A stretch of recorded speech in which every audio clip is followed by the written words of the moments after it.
현 시점에서 우리는 어떤 투자 전략을 세워야지 가장 잘했다라는 이야기를 들을 수 있을지 오늘 드림스탁나우에서 함께 이야기 나눠보도록 하겠습니다.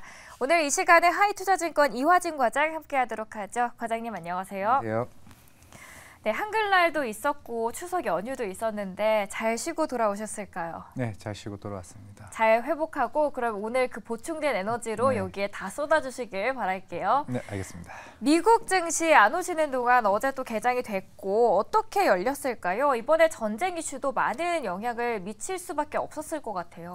네, 뭐 이미 작년에도 우크라이나 사태를 겪었었고 사실 이번 연휴 때 이스라엘 하마스 이제 충돌 사태로 인해 가지고 사실 충분히 이제 경계감을 가질 수밖에 없습니다. 결국 유가가 $80대에서 $85대로 이제 급등하다 보니까 이미 우리가 이제 작년에 이제 우크라이나 사태로 그 $100 이상에 대한 흐름을 한번 지켜봐왔었기 때문에 그에 대한 두려움이 좀 초기에는 좀 있었지만은 물론 지금 이제 미국 시장에서도 좀 다시 한번 반등하는 모습을 보였었기 때문에 과연 이게 중기적으로 갈지 아니면 좀 단기적으로 갈지 여부를 좀 지켜봐야 될 것으로 보이고는 있습니다만은 그만큼 어느 정도 우리나라 증시뿐만 아니라 미국 증시도 마찬가지겠지만은 이제 결국에는 향후에 금리 인상 여부나 이런 물가에 대한 부담이 가장 중요한 이슈가 아닐까 좀 생각을 하고 있습니다.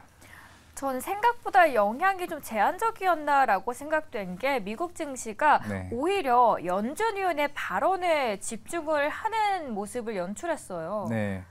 결국에는 지금 이제 이번 주 목요일쯤이죠. 이제 CPI 발표가 있을 것으로 보이고 있는데 이미 이제 지난달에 이 유가가 대략 한 $90까지 간 적도 있었고 결국에는 이제 연준은 물론 계속 꾸준하게 이제 데이터를 계속 꾸준하게 의존을 하겠다를 얘기를 했던 만큼 과연 이번 데이터가 어떻게 나오냐에 따라서 연준은 향후에 금리 인상 여부를 지켜보겠다라고 얘기를 했던 부분도 있습니다. 물론 지금도 아까 보니까 이제 10년물 국채 금리가 한 4.6%대 다시 한번 더 반등하는 흐름이 나왔었기 때문에 결국에는 우리가 걱정을 하는 거는 이 금리 인상 고금리 기조가 오랫동안 지속될지 여부가 굉장히 좀 중요하지 않을까라고 생각을 하고 있기 때문에 그래서 이런 유가의 향방이 이제 오래 갈 것이냐 이런 사실 뭐 오늘이나 이제 어제 이런 얘기들이 굉장히 좀 많이 나오고는 있는데 이런 행보가 좀 중요하지 않을까 생각을 하고 있습니다. 네, 앞으로의 행보 한번 더 지켜보도록 하겠습니다. 내일 우리 국내 증시에 영향을 미칠 만한 굉장히 큰 이슈가 모두의 삼성전자라고도 불리죠. 내일이면 삼성전자 실적 발표가 나오는데 주가에 어느 정도 영향 미칠 거라고 보십니까? 그러니까 이번에 실적이 잘 나올 거라고 보시는지 아니면은 시장에서는 사실 좀 예상보다는 부진할 수 있다라는 쪽의 의견이 더 많은 것 같긴 하거든요. 일단은 영업이익 기준으로 이제 우리나라 이제 증권사 리포트 기준으로 봤을 때는 1.8조에서 2.2조까지 이제 다양하긴 합니다. 결국에는 이게 2조의 허들을 넘느냐 안 넘느냐 좀 중요하지 않을까 생각을 하고 있는데 사실 뭐 이미 안 좋았던 거에 대해서는 주가는 저는 반영을 했다고 보고 있어요. 만약에 내일 아마 보통 잠정 실적 발표는 9시 이전에 좀 나오는 케이스가 굉장히 많은데 결국에는 외국인 수급에 대한 흐름이 좀 뒤바뀌지 않을까 생각을 하고 있습니다. 이미 주가는 저는 충분히 좀 반영됐다라고 생각을 하고 있고 이제 외국인 수급이 다시 한 번 더 삼성전자의 흐름을 갈 수 있을지 여부가 좀 중요하지 않을까 생각을 하고 있는데 사실 내일 잠정 실적 발표도 중요하겠지만 결국에는 한 10월 말쯤에 예정되어 있는 콩쿨의 발언이 좀 중요하지 않을까 생각을 하고 있습니다. 이미 1분기 때 감산을 안 한다 했었는데 감산을 했었고 2분기 때도 추가 감산까지 얘기가 나왔습니다. 결국에는 지난달에 나왔던 이슈가 디램 쪽에 대한 감산을 중단을 할지도 모르겠다는 전략을 얘기가 나오게 되면서 이를 만약에 10월 말에 콩콜에서 공식화하는지 여부가 저는 이게 중요하다고 좀 생각을 하고 있습니다. 최근에 이제 디램이나 이제 낸드 가격이 대략 8월 말부터 다시 올라오기 시작을 했기 때문에 물론 오늘 아까 오후에도 이제 PC 쪽 시장은 이미 바닥을 쳤다라는 얘기가 나오고는 있습니다. 결국에는 이제 이런 반도체 시장이 사실 AI 반도체 수요가 워낙 폭발적으로 올라오다 보니까 기존에 있는 반도체 수요가 빠르게 회복이 못된 것도 없지 않아 있었거든요. 그런 재고에 대한 부분이 이번에 시장에서 과연 얼마만큼 반영이 될지 여부가 좀 중요하지 않을까 생각을 하고 있습니다. 일단 지금 내일 당장의 실적은 안 좋을 수 있다고 보면은 저희 투자자 입장에서는 이걸 조금 지켜봐서 매수의 기회로 보는 게 좋을까요? 아니면은 조금 더 지켜봐서 말씀해주신 컨콜 때까지의 발언을 보고 움직이는 게 좋을까요? 일단 저는 이제 컨콜 때 보는 게 좋겠다라고 생각을 하고 있고, 그만큼 사실 지금 삼성전자가 좀 힘듭니다. 뭐 그만큼 이제 파운드리 쪽 시장에서는 지금 이제 TSMC가 압도적으로 시장을 점유해 나가고 있고, 거기에다가 이제 마이크론도 이제 HBM 쪽으로 생각보다 잘 만들고 있는 상황. 그리고 인텔마저도 그만큼 이쪽 시장에서 빠르게 지금 치고 올라오고 있기 때문에 사실 이게 왜 안 좋냐면은 실제 애플 입장에서는 만약에 향후에 그 삼성전자가 파운드리까지 들어간다. 그렇게 되면은 너네는 반도체도 생산을 하는데 파운드리를 한다. 사실 애플이라는 이제 퀄컴이라는 이쪽에 이제 반도체 팹리스 업체들은 이쪽에 물량을 주기 사실 부담스럽습니다. 기술 유출이 될까봐. 이제 그렇기 때문에 사실 이제 삼성전자에 대한 입장에서는 이제 미래성에 대한 부분을 조금 좀 위기라고 하는 분들도 굉장히 좀 많기 때문에 이제 그걸 염두에 두더라도 만약에 내일 실적 발표에서 생각보다 안 좋게 나왔네. 그러면은 이제 DS 사업 부분이죠. 반도체 사업 부분이 이 적자가 얼마만큼 줄어들느냐 좋을 것으로 보이고 있지만은 일단 저희 당사 이제 반도체 애널 입장에서는 내년 한 2분기쯤이 반도체가 플러스로 돌아서는 좀 입장을 좀 생각을 하고 있습니다. 물론 오늘 약간 LG전자 실적도 잘 나왔지만은 가전 쪽에 만약에 삼성전자가 내일 실적이 잘 나오고 휴대폰도 어느 정도 제가 볼 때는 폴더보도 잘 팔렸고 갤럭시 S23인가요? 새로운 신제품도 충분히 좀 잘 팔렸다고 생각을 하고 있기 때문에 이미 다른 사업부는 어느 정도 경기 침체 구간에서 조금은 올라왔다라고 치면은 제가 봤을 때는 외국인 입장 그러면 반도체만 살면은 삼성전자 8만 원대는 충분히 갈 수 있지 않을까라고 생각을 하고 있습니다. 일단 반도체 회복 시기를 내년 2분기다라고 이야기를 해주셨고 삼성전자가 이 차세대 HBM4를 2025년에 개발할 수 있다라는 이야기가 있었는데 이 이야기에 대해서는 어떻게 저희가 해석을 하면 좋을까요? 네, 그만큼 지금 이제 SK 하이닉스가 거의 이 시장을 거의 선점하고 있는 상황에서 이미 2분기 실적 발표가 끝나고 콩쿠르에서도 이런 얘기를 했습니다. HBM3 증설을 3배 이상 늘리겠다. 그만큼 사실 저는 사실 이런 점에서는 SK 하이닉스보다는 삼성전자에 어느 정도 손을 들 수밖에 없는 이유가 어떻게 보면 투자에 대해서 가감하게 할 수 있다라고 좀 생각을 하고 있습니다. 그렇기 때문에 이런 AI 반도체 시장에서 일단 SK 하이닉스에 대한 물량을 사실 이 물량을 나눠 먹기보다는 결국에는 이 시장이 커진다는 측면이기 때문에 이게 단순히 엔비디아가 물론 시장의 거의 90%를 가지고 있지만은 AMD나 또 다른 시장 고객사들이 하나 둘씩 생긴다고 입장에서는 충분히 삼성전자나 SK 하이닉스가 서로 윈윈할 수 있다는 측면에서는 저는 서로 좀 긍정적이지 않을까 생각을 하고 있는데 만약에 HBM에 너무 집중한 나머지 다른 일반 낸드나 디램 쪽에 대한 부분이 조금 소홀해질 경우 수요 자체가 재고가 생각보다 길어지게 된다라고 하게 되면은 그때에 대한 실적에 대한 우려도 조금 여겨야 되지 않을까. 왜냐하면은 아직까지는 반도체 쪽에서는 디램이나 낸드 쪽의 실적이 굉장히 큰 부분이 있기 때문에 그런 점도 어느 정도는 이런 리드 타임을 조금 체크를 해볼 필요가 있지 않을까 생각을 하고 있습니다. 일단 전체적인 흐름을 체크하고 움직이는 게 좋다라고 말씀을 해주셨습니다. 이번에 프리마켓을 보니까 제가 오프닝에도 말씀을 드리긴 했었는데 펩시 실적이 공개됐어요. 근데 네. 생각보다 굉장히 좋았고요. 네. 올해 계속 펩시의 실적을 쭉 차트로 제가 들어오기 전에 봤는데 우상향을 계속하고 있고 배당도 쏠쏠하더라고요. 네, 사실 이런 식음료 이제 관련주들 같은 경우는 이제 작년부터 일어나왔던 게 가격의 인상입니다. 가격의 인상을 하다 보니까 사실 뭐 콜라나 이제 이런 사이다나 펩시 같은 경우는 우리가 사실 가격이 뭐 100원 오른다고 해서 그만큼 이게 수요가 그렇게 줄지는 않습니다. 그러니까 이런 비탄력적인 산업 구조를 가지고 있는 부분이다 보니까 이게 실적이 계속 꾸준히 이제 올라갈 수밖에 없는 좀 상황이지 않을까라고 생각을 하고 있기 때문에 그만큼 사실 경기가 안 좋을 때는 사실 이런 펩시나 코카콜라에 대한 이제 주가들이 사실 좀 안 좋긴 하지만은 그래도 안정적인 실적을 계속 유지를 한다고 하면은 충분히 뭐 주가적인 측면에서는 좀 긍정적으로 봐야 되지 않을까 생각을 하고 있습니다. 최근에 뭐 설탕 관련돼서나 펩시 음료 관련해서 급락했던 이유 중에 하나가 핫했던 비만 치료제 때문이었어요. 네. 그러면 이 비만 치료제에 대한 뭐 악영향은 다소 미미하다라고 저희가 해석을 하고 좀 좋은 쪽으로 투자를 해봐도 좋다라고 보시나요? 근데 사실 뭐랄까 최근에 또 비만 치료제도 부작용 또 이슈가 없지 않아 있고 이걸 또 비만 치료제를 대체하는 일반 건기식이나 이런 음료 자체 뭐 다이어트 콜라나 이런 부분들이 오히려 있기 때문에 사실 미국이나 마운자로 같은 경우도 사실 가격대가 워낙 비싸기 때문에 사실 이게 수요는 폭발할 수는 있을지 모르겠지만은 어느 정도 제가 봤을 때는 이게 한정적이지 않을까. 결국에는 이게 대중화되고 경구용 치료제로 나오고 어느 정도는 시간이 필요하다게 되면은 좀 그게 직접적인 영향을 좀 미칠 수 있다고 생각하고 있는데 지금으로서는 비만 치료제가 나와서 펩시에 대한 수요가 줄어들 수가 있다는 거는 제가 봤을 때는 조금은 시간이 필요하지 않을까 생각하고 있습니다. 맞아요. 너무 비싸요. 네. 저도 구매하고 싶지만 네. 마음만 있습니다. 유럽에서는 이번에 신재생 에너지 관련주들이 굉장히 많이 급등을 했더라고요. 어떤 소식이 이 급등을 이끌었습니까? 사실 정말 작년에는 신재생 에너지들이 굉장히 주가적인 측면에서 좋았었고 BBB 보관이 통과가 되고 이랬었는데 이게 한동안 이제 주가가 안 좋았었다가 이제 2030년 사실 신재생 에너지 비중을 32%에서 45%까지 42.5%까지 비중은 늘려라. 그러니까 아직 한 7년 정도 이제 남았기 때문에 이게 법제화됐습니다. 이게 법제화되게 되면은 결국에 EU에 있는 모든 국가들이 이게 한 18개월 이내에 이걸 입법화 시켜야 됩니다. 그렇기 때문에 지금 오늘 유럽 시장에서 먼저 뭐 베스타스나 지멘스 에너지나 솔라엣지, 특히 솔라엣지 같은 경우는 이스라엘 기업임에도 불구하고 지금 주가가 조금 빠르게 지금 올라오고 있는 모습을 보이고 있습니다. 아마 내일 우리나라 국내 시장에 좀 영향을 미치지 않을까라고 생각을 하고 있는데 물론 태양광 그리고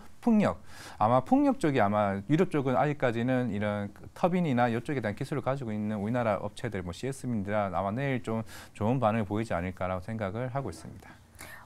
유럽에서는 2030년까지 신재생 에너지에 대한 비중을 32에서 40% 넘게 상향한다라는 소식 덕분에 관련주들이 급등했고 이번에 태양광과 풍력 관련해서 우리 국내 증시에도 영향을 미치며 CS윈드가 그 수혜를 받을 수 있는 종목 중 하나다라고 소개를 해주셨습니다. 자, 그렇다면 국내 증시 흐름 한번 보도록 할게요. 오늘 장이 장 초반에는 그래도 조금은 전쟁 소식에도 불구하고 버티나 싶더니 장 후반으로 갈수록 쭉 내려가더라고요. 특히 코스닥이요. 저는 일단 코스닥을 이제 해석하는 방법은 저는 이제는 이런 매크로적인 이슈라기보다는 좀 이런 물론 원인이 될 수는 있을 거라 보고는 있습니다. 뭐 오늘 이스라엘이나 하마스 원인이 될 수는 있겠습니다만은 결국에는 2차 전지에 대한 약세로 인한 뭐 신용 매매나 이런 부분에 반대 매매 이슈가 좀 크게 부각되지 않았나라고 생각을 하고 있기 때문에 왜냐하면은 국내 증시 오늘 많은 저도 이제 지켜보고 있었지만은 환율이나 유가나 나스닥 선물이나 니케이 다른 시장에서는 큰 변동이 없었습니다. 오히려 니케이는 이제 급등하는 상황이 왔었기 때문에 결국 우리나라 코스닥 이제 자체적인 문제로서 주가가 충분히 좀 빠졌다라고 생각을 하고 있고 물론 오늘 오전장에서는 방산이나 아니면은 이제 정유 이쪽에 대한 이제 주가적인 흐름이 이제 좋았었기 때문에 물론 아침에 오전에 큰 폭으로 올랐다가 이제 좀 오늘 코스닥이 빠지게 되면서 이제 덩달아 이제 빠지긴 했습니다만은 물론 오늘 아까 앵커님도 초반에 이제 관련된 전쟁 얘기를 해주셨지만은 이게 결국에는 장기화 된다는 게 그만큼 향후에 뭐 유가나 아니면은 방산에 대한 수요가 더 커질 수 있다는 측면에서는 충분히 저는 이제 경계감을 가질 수 있다라고 봐야 될 것으로 보이고 있습니다. 이미 예전에 트럼프가 재임 시절에 이제 방산 쪽에 얘기를 했던 게 나토에 가입된 국가들을 한해서 GDP의 4%까지 결국에는 국방비를 증액시켜라 얘기를 했었는데 대다수가 그 2%밖에 안 되는 국방비를 나오고 있습니다. 그러면서 작년에 우크라이나 사태가 퍼지면서 이제 제 3%, 4%대까지 이제 올라가는 모습이 나왔었는데 결국에는 이제 지금 근접 국가인 중동 전쟁, 4차 중동 전쟁이 일어났었던 뭐 이집트나 레바논이나 그리고 이제 시리아와 같은 이제 중동 연합군 그때 있었던 이제 특히 이집트 같은 경우는 작년에 우리 하나 디펜스가 이제 K9 자주포를 수출을 했던 경력이 있기 때문에 결국에는 이번 사태로 인해 가지고 이집트나 다른 국가들이 충분히 이런 K9 자주포나 K2 전차와 같은 충분히 그 수출 모멘텀이 우리나라에서는 좀 충분히 일어나지 않을까 좀 생각을 하고 있습니다. 자, 그러면 저희가 하나씩 짚어보면서 넘어가 보도록 할게요. 일단 항공주들 유가로 인해 유가가 뭐 더 올라갈 수도 있다라는 소식으로 인해서 항공주들이 좀 부진한 모습들을 연출했는데 항공주에 대해서는 어떤 시각을 갖고 계신가요? 일단은 환율에서도 불리하고요. 그리고 유가적인 측면에서도 불리합니다. 이게 예전에 코로나 있던 시기에서도 이제 그때 뭐 리오프닝이 통해 가지고 항공주가 충분히 뭐 매력이 있다고 얘기했지만은 결국에는 실정적인 측면에서는 결국에는 여객수가 많이 늘어나면 늘어날수록 그만큼 사실 그 재무적인 계산이 되는 부분이 아닙니다. 그만큼 물론 이제 코로나 때는 특히 대한항공 이제 큰 항공사 같은 경우에는 화물 운임 효과로 인해 가지고 그나마 선방을 했지만은 이게 여객수가 줄어들게 되면은 그만큼 이게 마진 자체가 개선이 될 수가 없습니다. 그렇기 때문에 주가가 안 좋았던 거고 지금 같은 경우는 이게 누가 그러더라고요. 유가가 오르게 되면은 갑자기 저도 여행을 안 간 지 오래서 이제 여행 가게 되면 그게 유가 내는 요가 있는 걸로 알고 있는데 그죠? 그렇게 되면은 그게 있다고는 하지만 그게 충분히 그게 반영이 되지는 않습니다. 그만큼 유가가 비싸고 그리고 환율이 높아지게 되면은 아무리 여객수가 늘어나고 항공기에 대한 그게 공급이 굉장히 늘어난다 할지라도 우리 주가적인 측면에서는 오히려 안 좋은 영향을 미칠 수밖에 없기 때문에 이런 매크로적인 이슈가 우호적인 환경으로 바뀌어야 그때서야 조금 나아지지 않을까 좀 생각을 하고 있습니다. 여행도 안 가시고 열심히 공부를 하신다는 소문은 들었습니다. 항공주 이야기를 해서 유가 이야기도 한번 짚고 넘어갈게요. 유가하면 정유주들이 떠오르는데 정유주들에 대한 흐름은 정말 엇갈리고 있는 것 같아요. 뭐 유가가 더 올라갈 수 있다라는 사람들의 시각도 있고 또 한편으로는 이번 전쟁으로 인해서 유가가 다소 오르긴 했지만 또 하락세를 연출하고 있기 때문에 이번에 유가는 다소 그렇게 급등세로 이어지지 않을 수 있다. 그러면 정유주들에 대한 관심을 갖고 있는 투자자분들은 어떻게 투자를 하면 좋을까요? 저는 근데 유가에 대해서는 100달러까지는 갈 수 있지 않을까 좀 생각도 없지 않아 하고 있습니다. 이미 미국은 일단은 전략 비축유가 거의 없는 상태고 거의 많이 줄어든 상태에서 여기서 이제 결국에는 이제 향후에 이제 중국, 특히 오늘 중국 같은 경우도 거의 200조 관련 경기 부양책을 준비 중에 논의 중에 있다라고 얘기를 했기 때문에 결국 여기서 시장에서 중국이 살아난다. 그리고 4분기가 되게 되면 특히 겨울이기 때문에 그만큼 계절적에 대한 성수기도 있다라고 하게 되면은 충분히 저는 90달러 위에서 올라갈 수 있지 않을까 생각을 하고 있습니다. 물론 그렇기 때문에 최근에 미국이 사우디와의 우호적인 관계로 갈 수 있다. 사우디가 증산을 할 수도 있을 것 같다는 얘기가 나오게 되면서 이게 유가가 90달러에서 80달러까지 내려갔었거든요. 그러다 보니까 최근에 하마스가 그러면 사우디가 이스라엘 관계가 진전되는 거는 좋은 점은 아니다. 결국 중동 쪽에서에 대한 흐름. 그래서 이란에서 뭐 지지를 했다 이렇게 얘기가 나왔던 거고 만약에 결국에는 이란에서 이제 오늘 뭐 자기가 지시한 건 아니라고 얘기는 하긴 했지만은 향후에 이런 주변 국가들에 대한 개입들이 하나둘씩 커진다라고 하게 되면은 이런 사실 유가를 트레이딩하는 입장에서는 충분히 상방으로 올릴 수 있다라고 좀 생각을 하고 있기 때문에 그렇게 되면은 이제 S-오일이나 우리나라에 있는 정유주 관련 같은 경우에는 이미 3분기 실적 같은 경우는 이미 정제 마진에 대한 스프레드가 많이 개선이 됐고 이미 2분기 보다 훨씬 큰 컨센 자체가 나왔습니다. 물론 작년까지는 아닙니다. 작년은 워낙 이게 유가가 100달러 이상 갔었기 때문에 그걸 논해치더라도 이미 2021년, 20년보다 훨씬 나은 실적의 3분기가 나올 건데 그럼 결국에는 4분기나 내년 3분기까지 이어질 수 있는 여부가 저는 굉장히 좀 중요하다라고 생각을 하고 있기 때문에 만약에 여기서 중국이나 아니면 사우디가 증산을 하게 되면 그때에 대한 분위기는 좀 달라질 수 있지 않을까 생각을 하고 있기 때문에 여기 유가의 방향에 따라서 정유주들은 한번 잘 체크해 볼 필요가 있지 않을까 생각하고 있습니다. 근데 실제로 이번에 중국에서 경기 부양책 관련된 소식이 있었는데 여기에 대한 영향력 어떻게 보시나요? 좀 크다라고 생각하죠. 기존에 있는 뭐 경기 부양책을 생각보다 이제 침체해서 빠르게 살아나지 못하고 있는 상황. 물론 최근에 중국도 이제 ISM 제조업 지수나 이쪽에서도 거의 50 가까이 좀 회복되는 모습은 없지 않아 좀 보이고는 있습니다만은 그게 빠른 속도로 지금 생각보다 올라오지 못하다 보니까 결국에는 물론 부동산 이슈도 하나둘씩 해결을 해야 되는 입장이다 보니까 만약에 실제로 300조에 대한 만약에 그 부양책이 일어나게 된다라고 하게 되면 또 분위기는 충분히 저는 달라질 수 있을 것으로 보이고 있고 그렇게 되면은 특히 제조업 쪽에 있는 뭐 2차 전지나 전기차나 아니면 철강 쪽, 특히 철강 쪽에 대한 수요 회복이 좀 크게 올라오지 않을까 좀 생각을 하고 있습니다.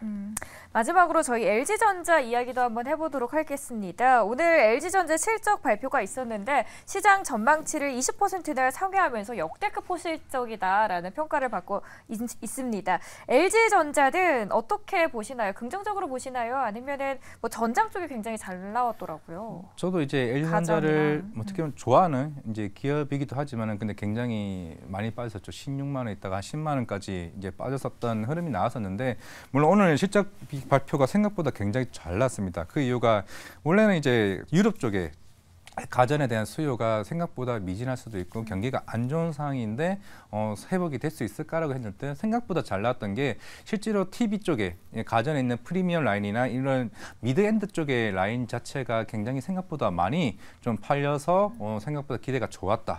왜냐하면 이미 다른 유럽에 있는 국가에 있는 가전업체들 같은 경우는 워낙 실적이 안 좋았었기 때문에 LG전자도 안 좋아졌겠지라고 하면서 주가가 좀 빠졌었습니다.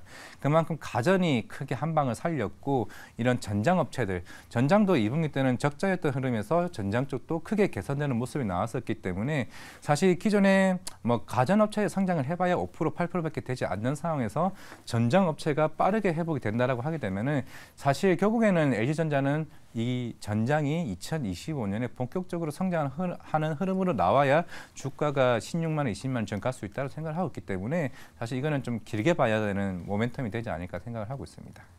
LG전자는 조금 더 장기적으로 봐도 좋다라고 이야기를 해주셨습니다. 오늘 미국 시장부터 국내 시장까지 쭉 전체적인 흐름 함께 알아봤고요. 오늘 드림스탁나우에서는 하이투자증권 이화진 과장과 함께 이야기 나눴습니다. 오늘도 잘 준비해 주셔서 감사합니다. 네, 감사합니다.